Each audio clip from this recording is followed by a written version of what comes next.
दर्शक बंधु आम आज आसी पहुँचीचु नर्पदा नर्पदा उपरा विद्यालय आज देखिए आपण जो विद्यालय कुनि कुनि पिला मानकु केते संख्यार भल पाइबा ये मिलूँ एवं शिक्षयित्री केते भल पाठ पढ़ाउछंती ता आज आम सीधा सड़क भाव में ए स्कूल भितर को जीवा कौन स्कूल चली केते भल भाव में पाठ पढ़ाऊँगी या देखी करवा आम स्कूल भीतर बर्तमान आसी पहुँची जाइचु स्कूल परिसर आपण मैंने देखुवे भाव में अच्छी अनुरोध करी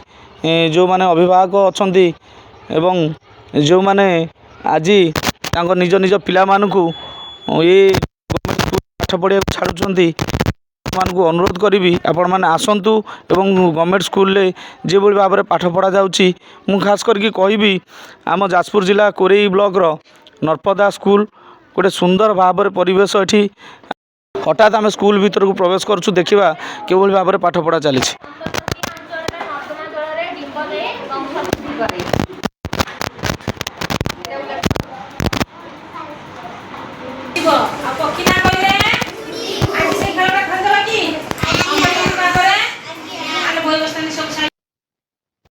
गलानी बर्तमान स्कूल शिक्षयित्री बर्तमान पदार अच्छा सड़क सहित कथा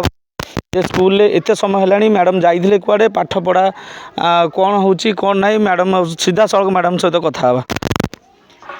मैडम कौन कहे मु सत्यभामा सिंह नर्पदा प्राथमिक विद्यालय प्रधान शिक्षयित्री मु बाहर बुलूना बर्तमान मोर छुआ मैंने जो मैंने रेगुलर पिला आसती से मैंने किसी आसी ना तेणुक मुझे घर मानक जाकि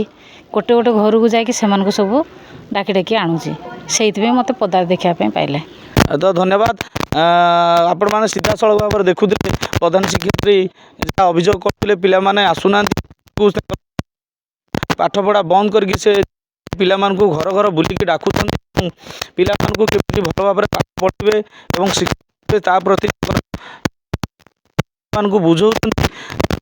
गवर्नमेंट स्कूल पाठ पढ़तु एवं सरकार एत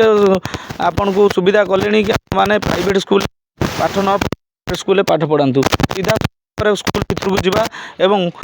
अनुधान स्कूल भितर किभली भाव में पाठ पढ़ा चली पिला मानकु किभली भाव में देखा चली मु सत्यभामा सिंह नर्पदा सरकारी प्राथमिक विद्यालय प्रधान शिक्षयित्री एवं मो सहित उपस्थित अच्छा मोर सहकारी टीचर रेणुबाला माझी एवं मोर कमिटर सभ्या कौन कहे स्कूल जो परिस्थिति है आपण मान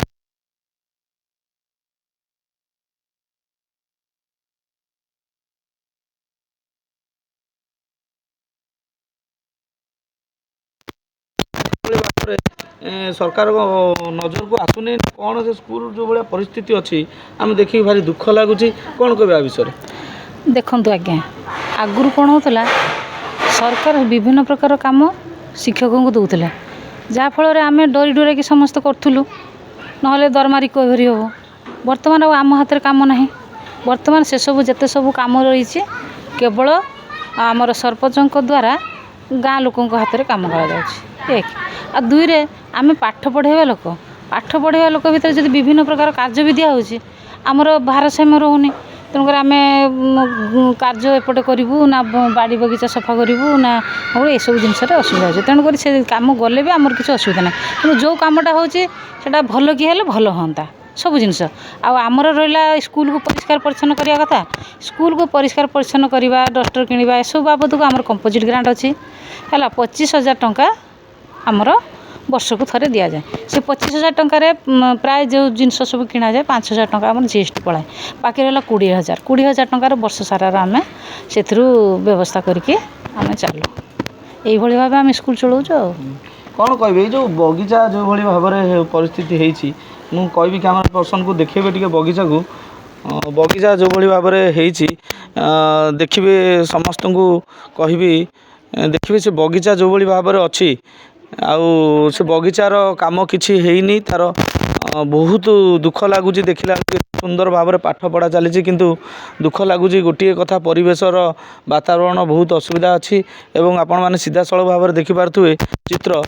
ଯେଭଳି ଭାବରେ ଗାଡ଼ ଅଛି ପିଲାମାନେ ଛୋଟ କୁନି କୁନି ପିଲାମାନେ ପାଠ ପଢ଼ୁଛନ୍ତି ତାକୁ ଅନୁଧ୍ୟାନ କରି ଆମେ ନିବେଦନ କରିବୁ ସରକାରଙ୍କୁ ତୁରନ୍ତ ଆର ବାତାବରଣ କେମିତି ସୁଦୃଢ଼ିବ ଆକୁ ଅନୁଧ୍ୟାନ କରିବେ ଏବଂ ତାପରେ ବି ପଚାରିବୁ ଶିକ୍ଷୟିତ୍ରୀଙ୍କି ପିଲାମାନେ କ'ଣ ଆସୁନାହାନ୍ତି ସ୍କୁଲ ଅଛି ଗାର୍ଡ଼ିଆନ୍ ମାନଙ୍କର ଅଭିଯୋଗ କ'ଣ ପିଲାମାନେ କ'ଣ ପାଇଁ ଆସୁନାହାନ୍ତି ବର୍ତ୍ତମାନ ତ ମୁଁ ଯାହା ଜାଣୁଛି ଯେତେବେଳେ ଛୁଆମାନଙ୍କର ସୁବିଧା ଅସୁବିଧା ହୁଏ ମୁଁ ଯାଏ ଗାଁରେ ସ୍କୁଲରେ ପଚାରିକି ସ୍କୁଲକୁ ଆସିକି ଦେଖେ ଯେତେବେଳେ ପିଲାମାନେ ନଥାନ୍ତି ମୁଁ ଯାଏ ଘର ଘର ଯାଇକି ପଚାରିକି ଆସେ ତାଙ୍କ ସୁବିଧା ଅସୁବିଧା ସେମାନେ କ'ଣ ପାଇଁ ଆସିଲେନି ତାଙ୍କ ଦେହ ଖରାପ କି ଆଉ କ'ଣ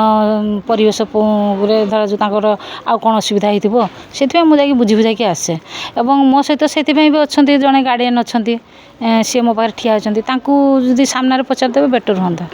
ଆମର ସବୁ ଠିକ୍ଠାକ୍ ଆମ ପିଲାମାନେ ତ ଆଉଛନ୍ତି ଠିକ୍ରେ ଇଏ କରୁଛନ୍ତି ଦିନେ ଦେହ ଖରାପ ହେଲା ନ ଆସିପାରିଲେ ଆମେ ସେମାନେ ଯାଇକି ପଚାରୁଛନ୍ତି ଯେ କ'ଣ ପାଇଁ ତମ ପିଲାଟା ଆଜି ଗଲାନି ମୁଁ କହିନୁ ନାଁରେ ପିଲାଟା ଏଇଆ ହେଇଛି ଆଉ ଦିଦି ଆମେ କ'ଣ କରିମୁ ଜାଣୁ ଜାଣୁ ଆମେ ଛାଡ଼ିମୁ ନା ଦିଦି ତାଙ୍କ କର୍ତ୍ତବ୍ୟ କର୍ତ୍ତବ୍ୟ ଦିଦି ତାଙ୍କ କର୍ତ୍ତବ୍ୟ ଠିକ୍ କରିଛନ୍ତି ପିଲାମାନେ ନା ଆଗ ଅପେକ୍ଷା ହେଇଛି କ'ଣ କହିବେ ଆପଣ ଯାହା କରିବେ ଆମେ ଆଉ କ'ଣ କହିପାରିମୁ ଆଉ ସେଥିରେ ନିବେଦନ ଯେମିତି ସୁବିଧା ହବ ସେଇ ଘଟ କରିବ ଆଉ ଆମେ କ'ଣ କରିବୁ ଦାୟିତ୍ୱ କେମିତି ଦାୟିତ୍ୱ ଏତେ ଯୋଜନା କରୁଛନ୍ତି ସବୁ ଯୋଜନା ଦେଖିଲା ବେଳକୁ ଭଣ୍ଡୁର ହଉଛି ଦିଦି ତାଙ୍କ ପାରମୁତାପରେ ଲାଗିଛନ୍ତି ତାଙ୍କ କଥାରେ ଆମର ଯେତିକି କହିବା କଥା ଆମେ ସେତିକି ବି ଆସିକି କହିପାରୁଛୁ ସରପଞ୍ଚକୁ ଅଭିଯୋଗ ଜଣେଇଥିଲେ ହଁ ସରପଞ୍ଚକୁ ଜଣା ହେଇଛି ସେ ସରପଞ୍ଚକୁ 50 ଥର ବି ଆମେ ବି ବ୍ୟକ୍ତିଗତରେ ବି 50 ଥର କହିପାରୁଛୁ ସ୍କୁଲ ପାଇଁ ହଉ ଧନ୍ୟବାଦ